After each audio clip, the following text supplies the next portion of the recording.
जय श्री कृष्ण दोस्तों, राधे राधे। कैसे हैं आप सब। आज का जो वीडियो है दोस्तों वो भगवान श्री कृष्ण के पौराणिक चमत्कार का अनुभव।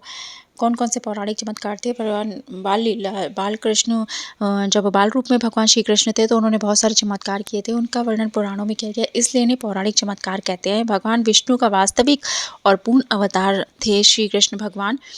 तो आइए आज जानते हैं उनकी चमत्कारों के बारे में। दोस्तों, हो सकता है कि बहुत सारे लोग इस चमत्कारों के बारे में जानते हैं। आजकल तो सीरियल्स में भी दिखाया जाता है, लेकिन बहुत सारे ऐसे हैं जो नहीं भी जानते होंगे, तो उनको आज जानेंगे। सारे जानेंगे तो उनमें से वो भी आपको पता चल जाएंगे। दोस्तों, सबसे पहले अगर आपने चैनल को सब्सक्राइब नहीं किया तो प्लीज़ आपसे रिक्वेस्ट है, चैनल को सब्सक्राइब, वीडियो को लाइक कर लीजिए, हो सके तो दूसरों के साथ भी शेयर कीजिएगा। तो भगवान श्री कृष्ण जो थे, भगवान विष्णु का पूर्ण और 8वां अवतार थे और हिंदू धर्म के संस्थापक भी माने जाते हैं। इन्होंने अपने बाल रूप में बहुत सारे चमत्कार किए थे। जब एक बार सबसे पहला चमत्कार जो था वो बाल रूप का ही है। वो बचपन में एक बार भगवान श्री कृष्ण जब मिट्टी खा रहे थे तो बलराम जी ने उन्हें देख लिया और माँ यशोदा के से जाकर उनकी शिकायत कर दी। जब माँ यशोदा बाल रूप में कान्हा लल्ला के कान पकड़कर उनसे पूछ रही थी कि तूने क्या मिट्टी खाई है कान्हा, तो श्री कृष्ण भगवान ने ना कहने के लिए के रूप में गर्दन हिलाते हुए अपना जब मुंह खोल दिया कि देखो मिट्टी नहीं खाई है, तो उनके मुंह में पूरा ब्रह्मांड, पूरी दुनिया देखकर, पूरा ब्रह्मांड देखकर जो यशोदा माँ थी वो बेहोश हो गई और घबरा गई।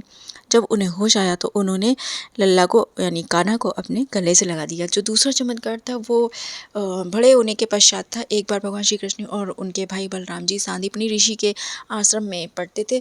वहाँ जब शिक्षा उनकी पूरी हो गई तो ऋषि को दक्षिणा देने की बारी आई, तो श्री कृष्ण जी को अद्वितीय मानकर गुरु दक्षिणा में सांदीपनी जी ने कहा कि मुझे आपसे ऐसा कुछ सामान नहीं चाहिए। आप अगर मुझे गुरु दक्षिणा देना चाहते तो मेरे पुत्र को प्रभास क्षेत्र के समुद्र में रहने वाला शंखासुर नामक राक्षस उठाकर ले गया है, तो आप मुझे वो लाकर दे दीजिए, या फिर वो समुद्र में डूब गया है, वो जो भी है आप उसे वापस लाकर दे दें।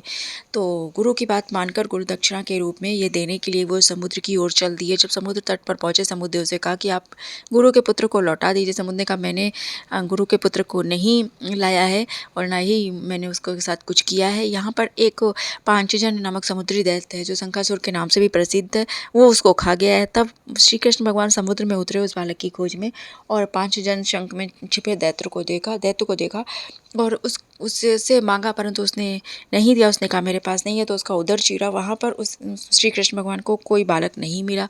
तब शंखासुर के शरीर का शंख लेकर वो दोनों भाई श्री कृष्ण और बलराम जी यमलोक पहुँचे। यमलोक पहुंचकर वहाँ 5 जन शंख बजाने लगे। 5 जन शंख जो है श्री कृष्ण भगवान को वहीं से मिला था। तो सारे देवतागण उपस्थित हो गए और उन्होंने कहा कि जो हमारे गुरु का पुत्र है वो अपने कर्मोवश यहाँ पर आ गया है, वो मुझे लौटा दें, मुझे गुरु दक्षिणा में उन्हें देना है। तो जो है वहाँ उन्हें भगवान श्री कृष्ण और बलराम जी को संदीपनी जो गुरु थे उनका पुत्र वहाँ पर उन्हें मिला।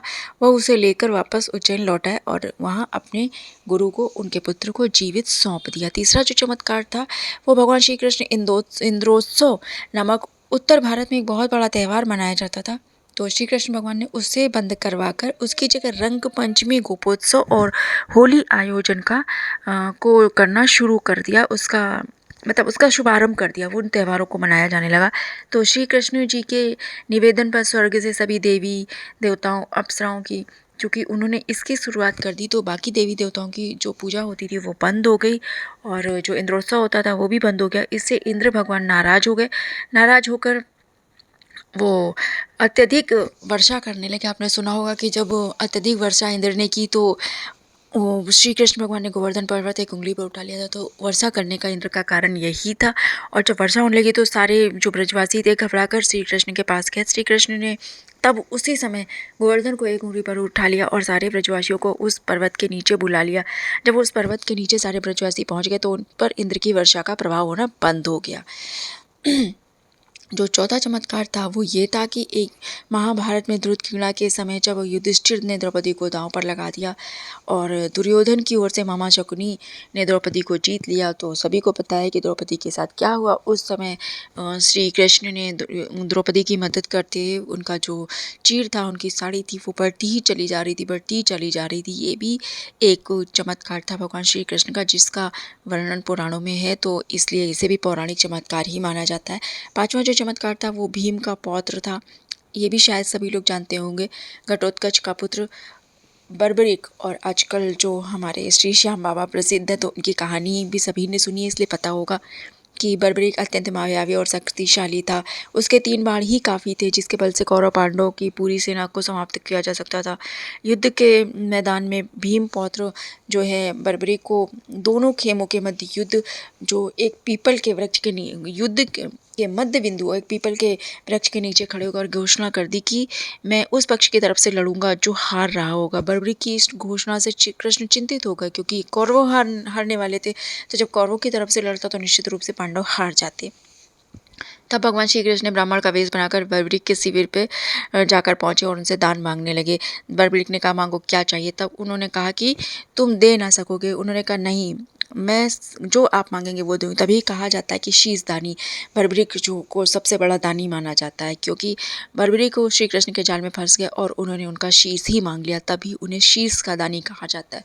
और यहीं पर भगवान श्री कृष्ण ने जो है बर्बरिक को वरदान भी दिया था, इसीलिए उनकी पूजा होती है।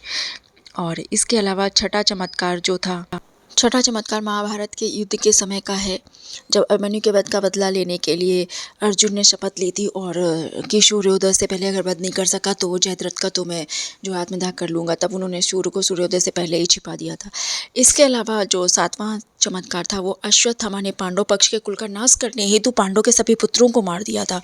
अब अभिमन्यु के जो पत्नी थी उत्तरा, उसको गर्भ में पल रहे शिशु, तो उनको ये वरदान था कि जो उत्तरा का परीक्षित नामक बालक होगा, वो अगर मृत भी होगा तो भगवान श्री कृष्ण उसे अपने जो है बल से जीवित कर देंगे।